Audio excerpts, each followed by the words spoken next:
Good evening, ladies and gentlemen, and welcome to part two. That's not Peace Tuesday. Forget that, jazz. I don't even know where that came from and why I went with it. Anyways, welcome to Thursday, June 14th, 2012, part two, Villainous Times with Utah. That's me. Dropping the pizza. Today's topic, destiny and the reason you're alive. It was reasonably recently, resoundingly recorded in my recollection that yeah, I can. No more R's. Sorry. V for Vendetta moment over. Not that, if I'd maybe thought far enough ahead, I could have gone more, but that was all in the moment. So there you go. It was recently brought to my attention that someone was like, "So, Juton, even if like all of your life, like the 1,000+ poems that you've done, the 4,000 tweet poems, the posts, the music, even the videos that you've done, the news that blogging that you do, if none of that ever comes to light and you don't ever change anybody's life or affect anybody, will it all have been worth it? Will your life have been worth it?" Rather than you just like pursuing, stability and like having a relationship and having regular sex or sex ever and stuff like that. Would you rather be lonely and do what you do and pursue your dreams, or have what normal regular people have as some version of debt stability? Which isn't exactly what they said, but that's what I would call it because I'm ridiculous. Anyways, I basically said that because I believe it is my dream, like it is my dream, and it is my chosen destiny. Like I choose, like little things, signals, whatever signs you want to say, allocate my choices to this particular destiny of writing and hopefully doing motivational speaking. I have an opportunity, maybe an interview, to do so in the future with a Canadian nonprofit, which would be fantastic. I'd get to meet some of you, hopefully. The three of you that watch, subscribe. Thanks. I love you guys. You three are awesome. All three of you, fantastic. Um, love you guys. Anyway, yeah. So basically, I believe in destiny, fate, if you will. I don't believe in luck or rolling the dice or chance or like astrological signs, whatever.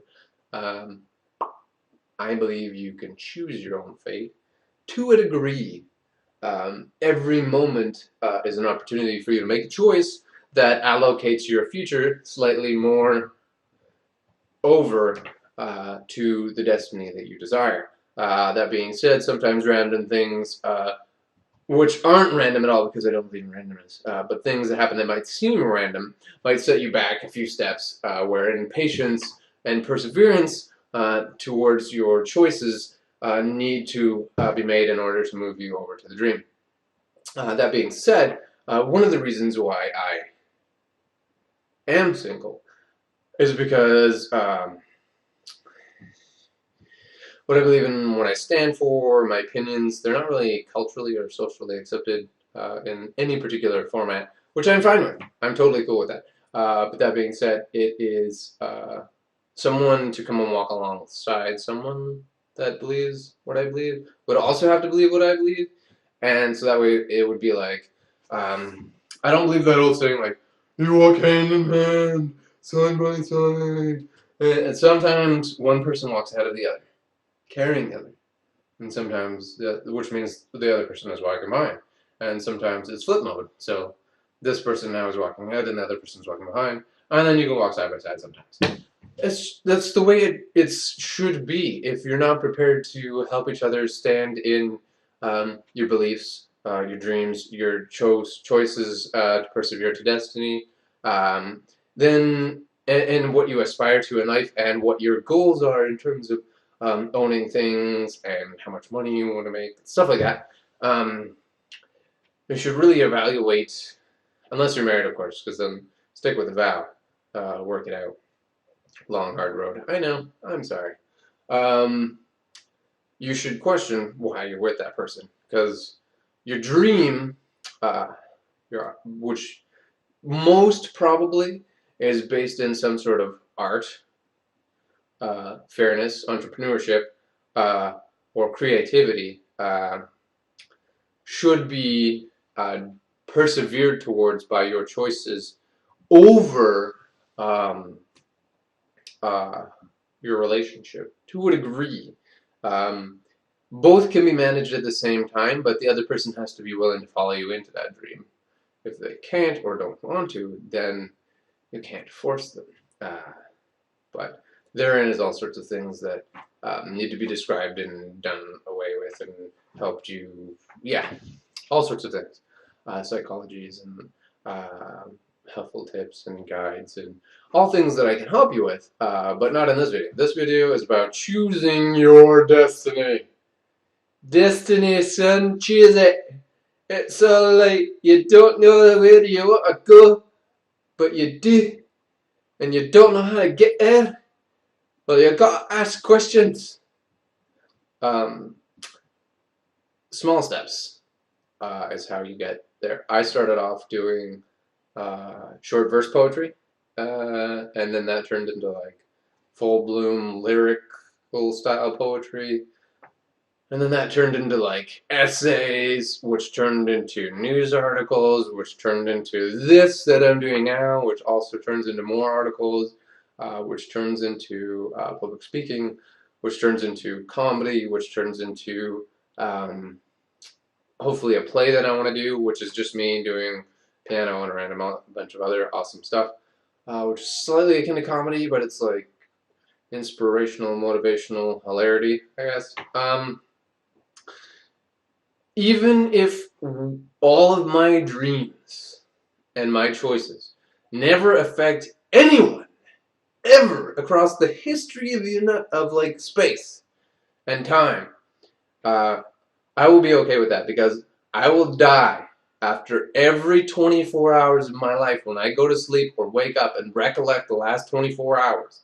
I will know that I spent myself dry until I couldn't keep my eyes open anymore, either learning, uh, practicing, or being who I want to be, and writing that out, or talking it out, or pianoing it out, or poetically versing it out, to benefit you all, and growing me as well, of course, because it's a journey that I'm choosing to persevere into. But my hope is that no matter how hard, sorry, I just did like a 30K cycle, and I'm just totally, I'm dead, out of breath, long day. Whew. Anyway, it is my hope that whatever your dream fascinates your mind into a hope mode of facilitating by choice your fate into reality, is realized by your perseverance. You must choose and persevere no matter how hard and dark it is. Some Christians, which I might count myself uh, in the molding of, but most others won't, because, especially those in church, because what I believe is not culturally in that realm accepted, would say, crap, I lost where I was going with that. They might tell you that the more you pray, the more likely it is to happen. Like if you're sick, pray more and it'll happen.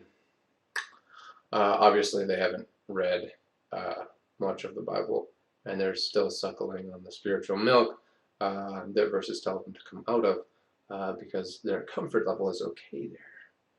Well, I'm sorry you're comfortable believing what you believe, but you must awaken to persevere no matter how hard life is, to facilitate God's mandates on your life, which is living by love, Living by virtue for love and compassion upon other people. If you can't do at least that, I mean, you'll probably end up in hell. Sorry to say, but comfort is a killer. It's a maniac. It's a murderer. And it's the devil's favorite buddy. It's like the blue pill put straight into your veins. Waken with the red for compassion, and your heart's murmur become perseverance to all mankind. Via your dream being realized in destiny and fate. So anyway, however small it might seem or appear, it eventually bursts into something else, which is exactly what leads into the next topic, is if you're a Christian, if you're a believer, if you believe in anything, you must also believe that these dreams, these destinies that I'm talking about, however small, are birthed also in people in the third world. And if you believe for an effing second that your dreams and prayers for a new home via debt or some entrepreneurship, money, friggin' whatever, I don't even care. However you get your money for your new home, which is part of your dream of within the Christian realm, and it's prayed for in front of the church, or you pray for it at home. Screw you, because you obviously don't believe that the people in the third world also pray, and they pray just to live, and you won't even lift a finger to help them. Remember, the first shall be last, and the last shall be first. This is Juton for the Villainous Times. Follow your dreams, and I'm not going to speak any more hatred tonight. Remember that equality is universal across all realms of the earth. From the smallest dreams of people to survive tomorrow in order for their dreams to persevere into becoming something massive like being a doctor and going back to their village to save lives, to your dream of becoming a poet or a pianist or a violinist or an astronaut or an architect, whatever it might be, for whatever purpose. Make sure your purpose is driven by passion and by the heart, and not by greed, and not by some debt-mongering greed and wanderlust with the society that surrounds you. So thank you so much for signing on, my 3 subscribers, for Thursday, June 12th, the Villainous Times. I said 12th again, right? I did that. That's twice. The 14th. June 14th, Thursday, 2012. Awesome. Have a great night. Watch out for that road. I'm gonna go log in and do a raid. Heal some peeps on Deathwing! Woo! Sorry, I'm excited to kill Deathwing and maybe get a new weapon. Because I'm a nerd. Okay, bye. Watch out for that Warlock. He's gonna teleport after you sap, and then he's gonna death coil, and then you're gonna trinket and blind, vanish, sap. You win. You're a rogue. Forget you.